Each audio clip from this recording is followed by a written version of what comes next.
Welcome, film recap lovers. Today we're talking about a sad but incredibly intriguing movie called Silenced. Spoilers ahead, so if you haven't seen it yet, this is your official warning. At the very beginning of the story, we are introduced to a man named Inho. Inho is an art teacher who has recently been transferred to a new school located in Mujin City. However, this isn't an ordinary school. It is a special institution designed for children who are hearing and speech impaired, which immediately sets a serious and emotional tone for the story. While driving toward Mujin City for the first time, Inho's journey takes a sudden turn. His car collides with an animal on the road, causing him to lose control and get into an accident. Almost at the same time, the movie cuts to a deeply tragic scene. A child jumps in front of a moving train, taking his own life. It's a shocking moment that leaves viewers confused and disturbed, especially since the reason behind this heartbreaking incident is not revealed right away. Instead, the movie leaves this mystery hanging, promising answers later in the story. After the accident, Inho takes his damaged car to a garage for repairs. The mechanic inspects the vehicle and informs him that fixing it will take quite some time. Unfortunately, Inho is already running late and clearly stressed, so instead of waiting, he decides to leave with the damaged car and continue his journey anyway, because in movies, bad decisions always come early. Not long after, something else happens. A young woman named Eugene accidentally crashes into Inho's car from behind. Realizing what she's done, she immediately apologizes for the accident and, trying to make things right, offers Inho a ride to the school. During their drive, Eugene introduces herself and explains that she works for a local civic group focused on child protection and social justice, which instantly makes her role in the story feel important. Once they arrive at the school, Eugene hands Inho her contact card and tells him to reach out if he ever needs help, almost like a quiet warning or a hint that trouble may lie ahead. After this brief but meaningful encounter, Inho finally meets the principal of the school, officially beginning his time at an institution that seems peaceful on the outside, but clearly hides something much darker beneath the surface.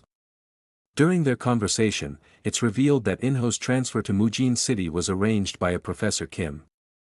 Interestingly, Professor Kim and the school principal have known each other for a very long time, hinting at connections that might be more than professional.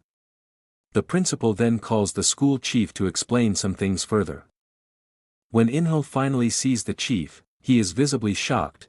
The chief and the principal look almost identical, like two sides of the same coin. The chief then takes Inho outside for a private conversation and informs him that he must contribute $50,000 to the school's development fund. Naturally, Inho complains, saying that the amount is far too high for him to handle. The chief calmly explains that this is standard practice. Every new teacher is expected to contribute to the fund as part of joining the school. Later, Inho tells his mother everything. She is also shocked but reassures him that she will somehow find a way to arrange the money, a small moment of hope amid the mounting pressure. The scene then shifts to the next day, when Inho takes his first class. To start, he asks the children to draw some apples, a simple exercise, meant to break the ice. A boy named Guang Man arrives very late. Inho questions him about it, but the boy stays silent, offering no explanation. Later, in the staff room, Inho talks to a teacher named Park Bohun to understand more about Guang Man. Mr. Park reveals that Guang Man's younger brother died just a few days ago, which explains why the boy has been so withdrawn and quiet. Suddenly, everything clicks. The child who committed suicide at the beginning of the movie was, in fact, Guang Man's younger brother. Inho notices that Guang Man isn't the only child acting strangely. Other students in the class neither speak to anyone nor smile. Mr. Park explains gently that, since this is Inho's first time teaching at a special needs school, it will naturally take some time for him to adapt to the environment. That night, Inho stays up late, going through the student files for the children in his class.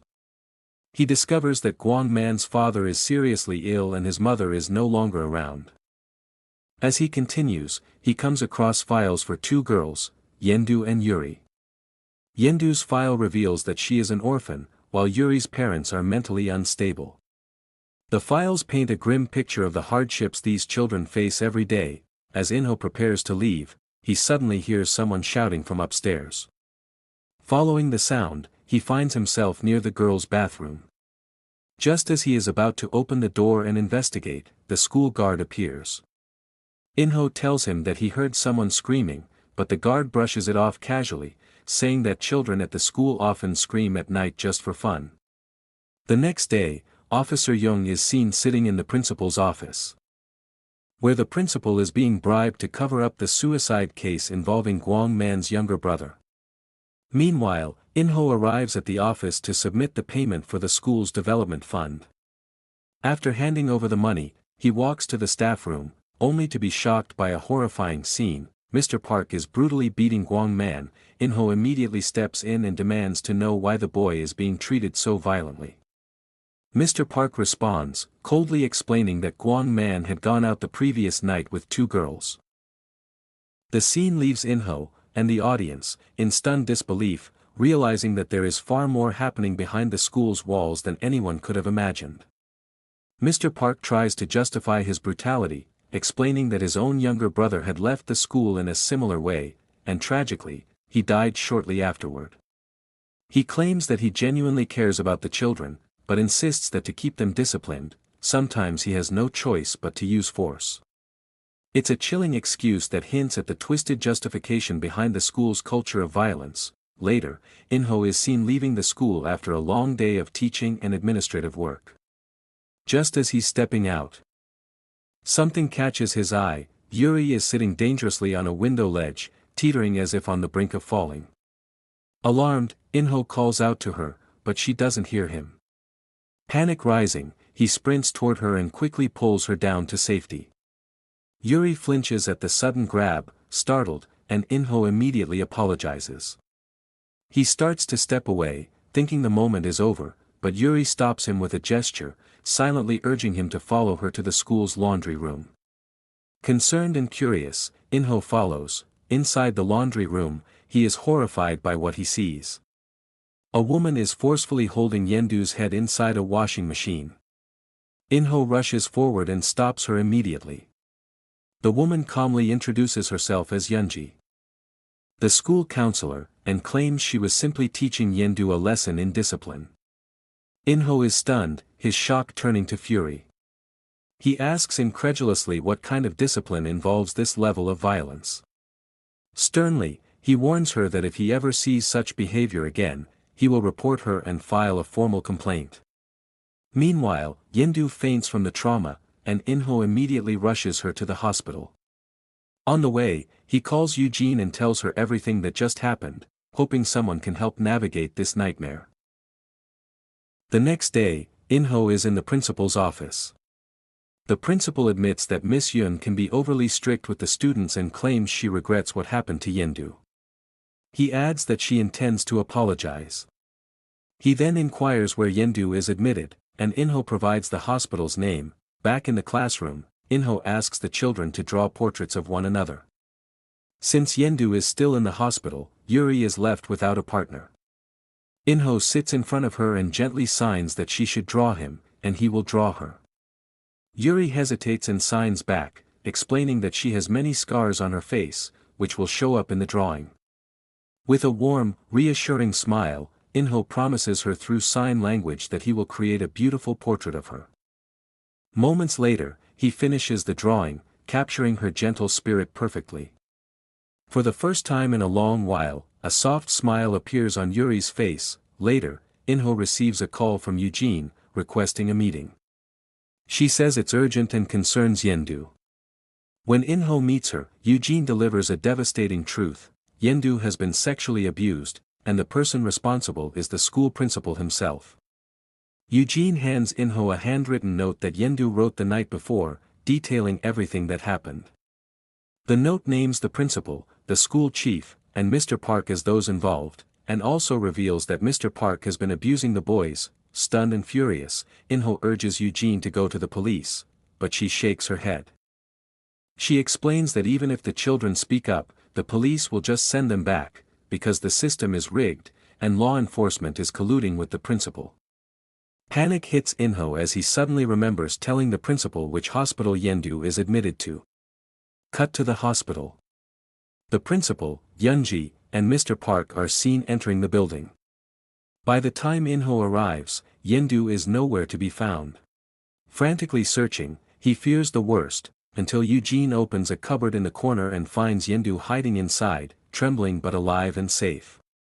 The next day, Eugene takes both Yendu and Yuri to the Human Rights Center, where she gently encourages them to speak up and break free from the silence. Yendu explains in sign language what happened. While playing outside, Yuri went inside the school to use the bathroom. When Yuri didn't return, Yendu went looking for her and discovered the principal calling her into his office. When she refused, he forcefully dragged her along, showing her inappropriate material and attempting to take advantage of her. Yendu managed to push him away and hide. But he pursued her. The crying voice Inho heard earlier was actually Yendu's. Understanding Yendu's signs, Yuri breaks down in tears, revealing that she too had been abused by the principal. She recounts how he lured her to his office under the pretense of giving her food and then assaulted her. Yendu adds that she witnessed the principal abusing Yuri and fled in terror, but the principal caught her and threatened her in sign language. In the next scene, Inho is at his apartment when his mother arrives with his daughter. She casually asks how things are going at the school, but Inho doesn't respond. His mother advises him to maintain a good relationship with the principal, reminding him that the man has powerful connections, a chilling reminder that the battle Inho faces is far from over. Eugene tries to seek justice, but every door she knocks on seems deliberately closed. At first, she approaches the police, but the officers refuse to take any action. One advises her to go to City Hall instead. Determined, Eugene follows the suggestion, only to be redirected again, to the education office. Realizing what's happening, it dawns on her, they are sending her in circles on purpose, deliberately avoiding getting involved. Frustrated but resolute, she returns to the police station. There, she demands that Officer Jen file a report, but he refuses, insisting that the principal is a good person who could never do anything wrong. Eugene becomes increasingly upset. No one will take her complaints seriously. Just when despair threatens to take over, she receives a call from a friend. A TV station in Seoul has agreed to cover the story. This is the first glimmer of hope in a system designed to silence them. Meanwhile, at the school, the nightmare continues. Mr. Park is brutally beating Gwang Man, trying to extract information about where Yendu and Yuri are hiding. But Gwang Man knows nothing. In a fit of rage, Park is about to strike him with a stick when the principal intervenes. Instructing Park to take the matter outside, the moment the door opens, Inho is standing there, delivering a bouquet from his mother for the principal. But the scene before him is shocking, Gwang Man, bruised and battered, being dragged by Park. Inho loses his patience entirely. Grabbing a flower pot, he strikes Mr. Park on the head and immediately rushes Gwang Man to the Human Rights Center. There, he gently encourages the boy to tell the truth. Using sign language, Gwang Man hesitantly asks if speaking up will truly bring justice. Inho assures him that those responsible will be punished. With newfound courage, Gwang Man opens up. He reveals that Mr. Park used to take him and his younger brother to his home daily, subjecting them to horrific mistreatment.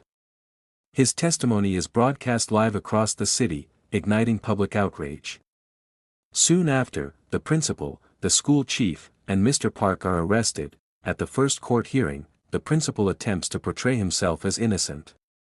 During the next session, the school guard is called to testify. He claims that in his 5 years at the school, he never witnessed anything suspicious.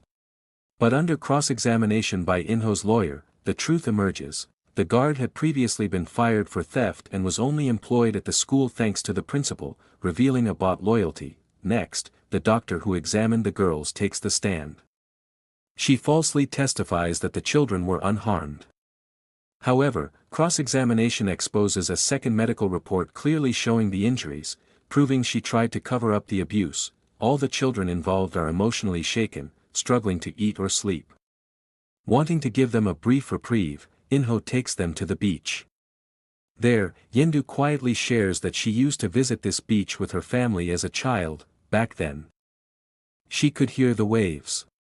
Now, everything feels silent, a cruel echo of the world they live in. After a peaceful day, they head back.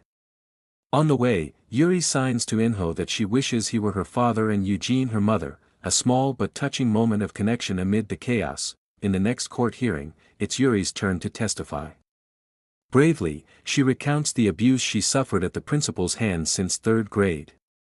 She explains how, whenever she tried to escape, the principal would tie her to a table to prevent her from running away. That night, Eugene's friend informs her that the principal is attempting to silence everything by offering money to the families of Guangman and Yuri. Since both children's parents are mentally unwell and vulnerable, they could easily be manipulated. Later, Inho receives a call from Professor Kim, asking to meet. When he arrives, the principal's lawyer is also there. The lawyer offers a huge sum of money, including the development fund, along with promises of a prestigious teaching job in Seoul, but only if Inho walks away from the case. Inho firmly rejects the offer, refusing to be bought. At the next court session, Yendu takes the stand. The principal's lawyer tries to confuse her, asking whether it was the principal or the chief who harmed her, exploiting the fact that the two men are identical twins. Yendu studies both men carefully, then uses sign language to reveal the truth. The judge asks how she could tell the difference. Yendu explains that the chief does not know sign language, and only the principal spoke the same threatening phrases every time he abused her: "If you tell anyone, I will kill you." The opposing lawyer tries another tactic, questioning Yendu about the day she walked in on the principal abusing Yuri and whether she heard music coming from the office. He scoffs, saying she's deaf, how could she have heard it? Yendu calmly confirms she can hear faint sounds. To prove it, the court conducts a test. Music is played while Yendu stands with her back to the speakers. When she hears it, she raises her hand. When the music is secretly turned off, she lowers it. This proves she can hear faint sounds, validating her statement. In the next scene, Eugene meets Guangman's grandmother, only to discover that Yunji has bribed her with a large sum of money. Meanwhile, Guangman prepares to testify, but Inho tells him that the court will no longer take his statement, as his grandmother has accepted the settlement. Heartbroken, Guangman cries, asking how she could forgive them so easily, knowing they caused his brother's death. He asks Inho if justice is still possible. Inho has no answer and simply hugs him, offering comfort. Later, Yendu approaches Inho with a shocking revelation: when the principal took her to his office, a recording was being made. Inho immediately takes Eugene to the principal's office, and together they find the footage showing the principal with Yuri. They take it to their lawyer, who explains it's too sensitive to show in open court, but he promises to present it privately to the judge, potentially ensuring a severe punishment. Finally, the day of the verdict arrives. At the courthouse, the judge announces that while the crimes were heinous, the culprits had contributed to society in significant ways. He hands down light sentences. Mr. Park receives 8 months in jail plus 2 years probation, and the principal and chief get 6 months in jail and 1 year probation. While the perpetrators are relieved and celebrate, the children are devastated. Inho is in shock, unable to believe such leniency is possible. The truth emerges: the judge and even Inho's lawyer had been bribed. Reducing the sentences for the guilty, the culprits are later seen celebrating together before heading to jail. Meanwhile, Eugene says goodbye to Inho as she prepares to return to her hometown.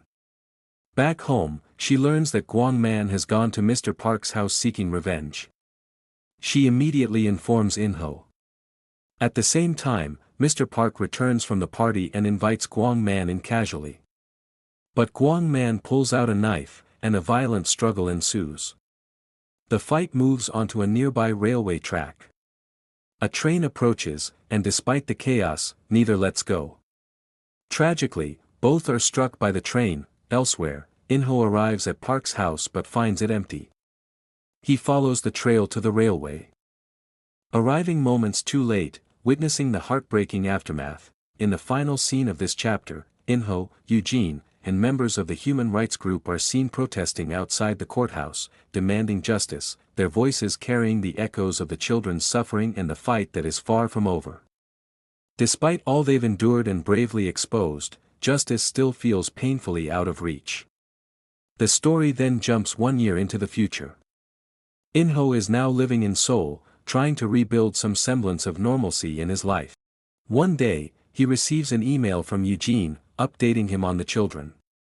She explains that they are doing much better. Though they no longer attend school, they are safe and cared for at the Human Rights Center, far from the horrors they once faced.